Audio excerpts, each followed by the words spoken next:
ये है royal Enfield Hunter. अब ये बाइक लिए रेंट पर और तसल्ली से उसको चला रहे हैं। थोड़ा सा लेफ्ट हैंड साइड को जा रही है, मेरे को थोड़ा बैलेंस मेंटेन करना पड़ रहा है क्योंकि ये लेफ्ट को थोड़ा झुक रही है, थोड़ा सा ये मिस करने लगी है। इंजन में ना इसमें टेपेट की साउंड है। इन टर्म्स ऑफ पोस्चर अगर हम लॉन्ग राइड के हिसाब से इसको चेक करते हैं तो यार ये बहुत कंफर्टेबल पोस्चर। हाँ जी, तो बाबूजी आज अपन आ गए हैं एक बाइक की टेस्ट राइड लेने के लिए। एक्चुअली वो जो मेरी बाइक है होंडा CB350 हाइनेस, उसके तो कोई ना कोई वीडियोस वगैरह मैं आपसे शेयर करता रहता हूँ, टाइम टू टाइम कुछ ना कुछ रिव्यूज उसके देता रहता हूँ। कई भाई बंधुओं का सवाल ये है कि अगर उसको हम कंपेयर करते हैं रॉयल एनफील्ड हंटर से तो वो कैसी है। तो एक्चुअली क्या है कि उसमें मेरे पास दो ऑप्शन थे। एक तो या तो मैं जाता रॉयल एनफील्ड की एजेंसी पे और वहां से बाइक लेता, लेकिन उस केस में क्या होता है मुश्किल से 15-20 मिनट मैक्सिमम आधे घंटे के लिए टेस्ट राइड मिलती है। तो मेरे को लगता है कि बहुत अच्छे से उसमें अपन ऑब्जर्वेशन दे नहीं सकते कि क्या है। दूसरा ये भी होता है कि या तो वो वीडियो रिकॉर्डिंग अलाउ नहीं करते और अगर करते हैं तो उनका एक एक्सपेक्टेशन रहता है कि कुछ ना कुछ जो है ना मेरा बायस रिव्यू होना चाहिए उस बाइक को लेकर। तो मैं ये दोनों चीजों को अवॉइड करना चाहता था, इसलिए आपके भाई ने अब ये बाइक लिए रेंट पर और तसल्ली से उसको चला रहे हैं। और दूसरी चीज, इस पूरे वीडियो में ना हम बार बार रेफरेंस लेंगे CB350 हाइनेस का, क्योंकि वो अपन राइड कर ही रहे हैं, लोगों ने उसके साथ इसका कंपैरिजन मांगा है। सेम सेगमेंट की बाइक्स हैं दोनों 350cc, बस फर्क इतना है कि ये करीब 40-1,000 रुपए सस्ती है उसके मुकाबले ऑन रोड। और अब थोड़ा सा पहले इंट्रोडक्शन दे देता हूं इस बाइक का, ओवरऑल इसके लुक्स वगैरह कैसे हैं उसके बारे में चर्चा करते हैं। उसके बाद जो हाईवे में मैं अभी टेस्ट राइड लेके आया हूं ना उसके बारे में चर्चा करेंगे। तो फिलहाल ये है रॉयल एनफील्ड हंटर। तो यार अपन इसको अगर साइड से देखते हैं ना तो साइड से देख के ही पता चलता है कि इसका जो व्हील बेस है कंपैरेटिवली वो कम है। इसकी बाकी बाइक्स बोले तो क्लासिक के मुकाबले कहते हैं 20 mm कम है, मेटियोर के मुकाबले 30 mm कम है, and I guess around 25 to 30 mm कम होगा CB350 से भी, क्योंकि वो एक लंबी बाइक है। तो ये overall as compare to any other Royal Enfield bike ये छोटी लगती है और CB350 से भी छोटी ही लगती है। लेकिन इसके लुक्स की बात करूं तो यार बहुत ही प्यारे लुक्स हैं इसके, मेरे को काफी पसंद आए हैं। काफी कॉम्पैक्ट सी बाइक है। पिछले 2 घंटे में मैंने जितना भी इसको राइड किया उस हिसाब से बता रहा हूँ, मैनूवर करने में मेरे को बहुत ही प्यारी लगी ये बाइक अभी तक। वैसे ये क्लासिक के मुकाबले करीब 5-7 किलो हल्की है। और एक चीज जो मुझे इसकी पसंद आई वो है इसका एग्जॉस्ट साउंड। बाकी रॉयल एनफील्ड बाइक्स के मुकाबले इसका जो एग्जॉस्ट साउंड है वो मेरे को काफी अच्छा लगा, तो वो सुनते हैं एक बार। ये आइडल का एग्जॉस्ट साउंड। अब एक बार इसकी रेस देते हैं। नाइस, बहुत ही अच्छा एग्जॉस्ट साउंड है।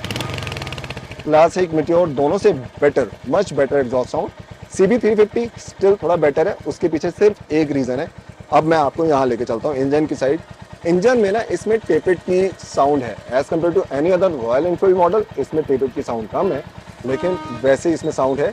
जो ये वाली जो साउंड है ये ऑलमोस्ट मिल के बराबर है CB350 में। तो इंजन साउंड उसमें बहुत कम आती है, उसमें प्योर एग्जॉस्ट साउंड आती है, हालांकि इसमें भी बहुत अच्छा एग्जॉस्ट साउंड आ रहा है। तो CB350 से अगर कंपेयर करूं इसके एग्जॉस्ट साउंड को तो वो बेटर है। उसके पीछे सबसे बड़ा रीजन ये है कि उसमें इंजन साउंड बहुत ही कम है, इसमें टेपेट साउंड आ रहा है इंजन का। बाकी ये तो छोटी छोटी बेसिक इन्फॉर्मेशन होगी। अब बाकी इन्फॉर्मेशन के लिए ना अब चलते हैं सीधा अपन हाईवे पे। चलो जी, बकैती में ना मैं NH24 तक आ गया। ऑलरेडी मैं 11.3 किलोमीटर इस बाइक को राइड कर चुका हूँ। अब इसकी टेस्ट राइड स्टार्ट करते हैं बिल्कुल कैमरे में रिकॉर्ड करके। सबसे पहले बहुत बेसिक चीज है, इसकी जो सीट हाइट है।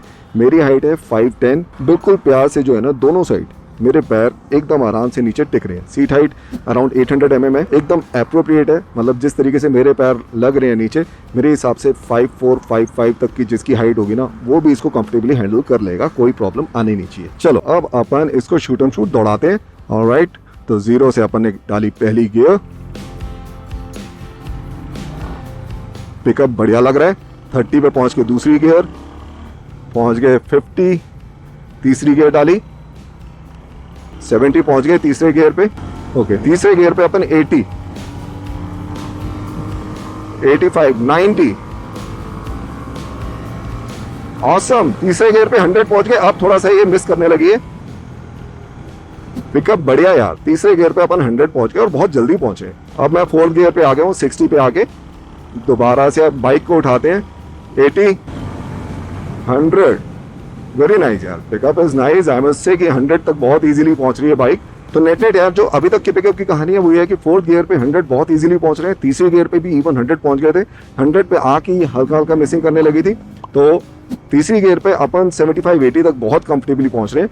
4th गियर पे 100 मक्खन की तरह पहुंच रहे हैं एकदम। जिस तरीके से 100 पहुंचे, मैं समझता हूँ कि 120 तक तो इसको बहुत ही आराम से अचीव कर लेना चाहिए।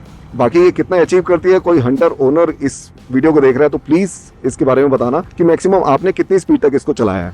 अब इसको एक बार देखते हैं कि 5th गियर पे कहाँ से उठती है बाइक। 40 पे आ गई है, जब नॉकिंग करना स्टार्ट करेगी तब मैं इसको रेस देना स्टार्ट कर दूंगा। 30 पे आ गई, ओ 25 से नीचे नहीं जा रही, 5th गियर पे 25 से नीचे नहीं जा रही। अब इसकी नॉकिंग स्टार्ट हो गई, ये 20 के करीब पहुंच गई, 22 पे होगी, एक्यूरेट बात करूं तो ये 22 पे होगी। अब इसको मैं रेस देना स्टार्ट करता हूँ। 30 पे नॉकिंग 35, यस 35 ऑनवर्ड्स इसकी नॉकिंग खत्म हो गई। अब पिकअप देखें कैसी आती है, नाइस, 5th गियर से पिकअप ले ली, 50 से मैंने इसको उठाया है, सही पिकअप ले ली, गुड।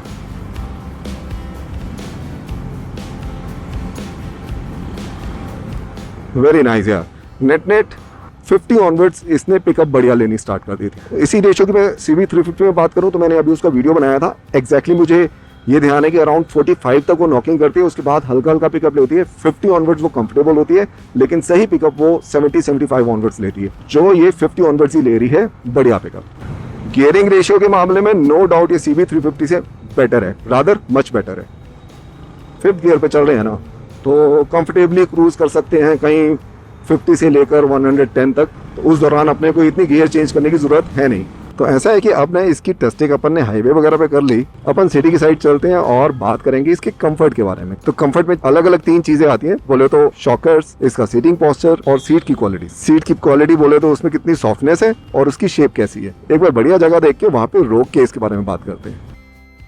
हाँ जी, तो अपन हाईवे पे इसकी टेस्ट राइड लेके आ चुके हैं, पिछले 2 घंटे में इसको राइड कर लिया। अब बात करते हैं इसके कंफर्ट को लेकर। तो कंफर्ट जैसा कि मैंने बताया है कि 3 चीजों से डिफाइन होता है कि 1 इसका सीटिंग पोस्चर कैसा है, 2 इसके शॉकर कैसे हैं, 3 इसकी सीट की क्वालिटी कैसे है, बोले तो सीट का ओवरऑल सॉफ्टनेस कितनी है और उसकी शेप कैसी है।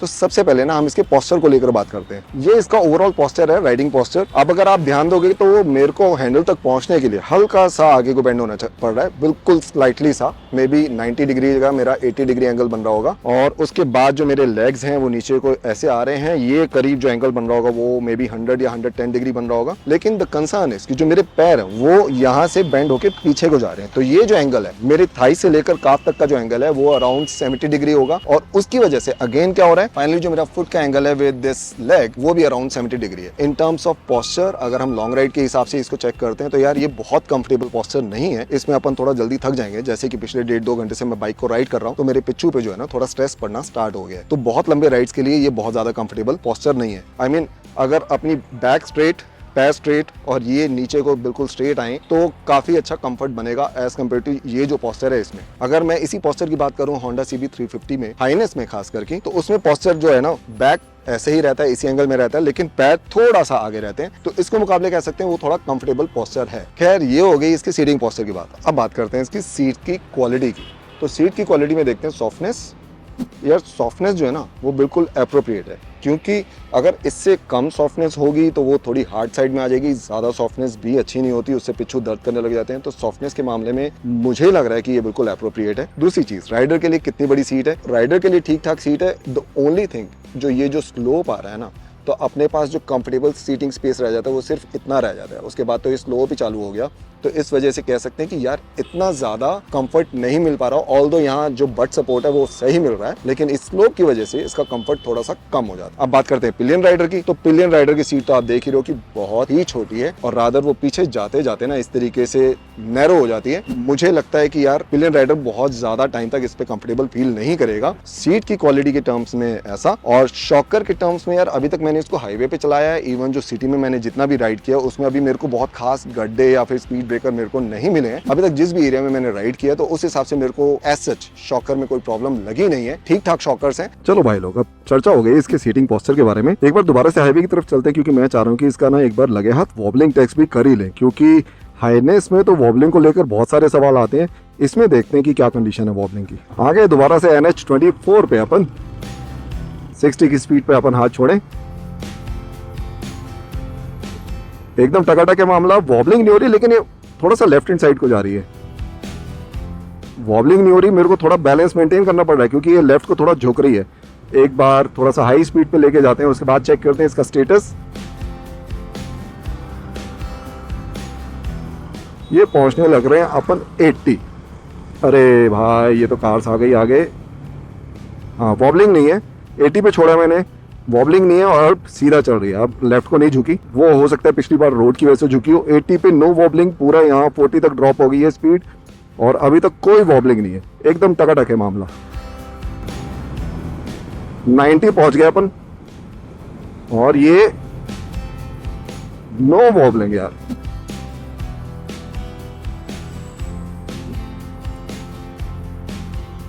मैं अकेले राइड कर रहा हूं, मैंने सिर्फ बैक टांग रखा है। 40 की स्पीड तक ड्रॉप हो गई है और कोई वॉबलिंग नहीं है। 90 पे मैंने हैंडल छोड़ा था। होंडा हाइनेस CB350 से कंपेयर करूं तो यार जब मैं उसको अकेला राइड कर रहा था तब वॉबलिंग नहीं थी। बीच में कभी कभी मेरे को लगता है जब स्पीड ड्रॉप होती है, लेट से 90 से स्पीड ड्रॉप होकर 80 या 70 तक पहुंचती है, तो बीच में फॉर फ्रैक्शन ऑफ सेकंड एक दो बार वॉबल करती है, बहुत हल्का सा होंडा CB350। लेकिन ये बिल्कुल भी वॉबल नहीं की। अगेन यहाँ पे भी ये बेटर है इस मामले में। मैन्यूवर करने का देखते हैं क्या हिसाब किताब बनता है। शूट एंड शूट अपन ने इसको यहाँ से कट मार के निकाला।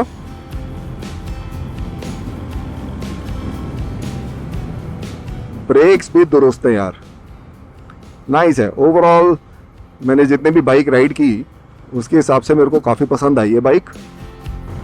अब एक बार यहाँ से लेफ्ट निकल के अपन चलते हैं वापस। तो अब पॉइंट है कि सिटी के पॉइंट ऑफ व्यू से अपन क्या क्या नोटिस करते हैं। सबसे पहला अपन नोटिस करते हैं क्लच। क्यों? क्योंकि क्लच बार बार यहाँ पे यूज़ होना होता है और ख़ास करके अगर तगड़े वाले जाम में फंस जाए तो फिर बाइक क्लच का बहुत बड़ा काम आ जाता है। और क्लच इस बाइक का वैसे स्मूथ है, लेकिन CB350 से कंपेयर करूँ तो ये एक डिपार्टमेंट है जहाँ पे CB350 एक्चुअल में शाइन करती है। इसके मुकाबले उसका क्लच बहुत स्मूथ है, तो क्लच के डिपार्टमेंट में CB350 जीत जाती है, बिल्कुल क्लियर मार्जिन के साथ जीत जाती है। गियर की रेशियो के डिपार्टमेंट में ये मच बेटर है, लेकिन गियर शिफ्टिंग के डिपार्टमेंट में CB350 स्लाइटली बेटर है in terms of gear shifting, वो थोड़ा स्मूथ है। चलो चलो साइड से अब अपन इसको थोड़ा मनूवर करते हैं। लेट्स सी कि कितना इजीली अपन कट वगैरह मार सकते हैं इससे।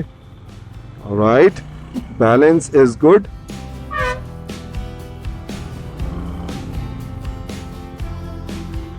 यहां से निकलते हैं। ओ भाई साहब, थोड़ा सा एडवेंचर ज़्यादा कर रहा हूँ मैं टेस्टिंग के खातिर, अदरवाइज मैं ऐसे बाइक राइड करता नहीं हूँ।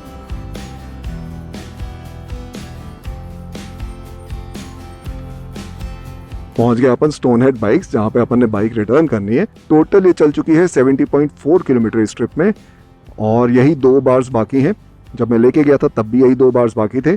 मैंने इसमें 150 रुपीज़ का पेट्रोल भरा है, तो नेट यार एवरेज के मामले में तो एकदम बेहतरीन निकली है मेरे ख्याल से। तो इस हिसाब से 40-41 की एवरेज आ रही है इसकी, विच इज़ वेरी नाइस।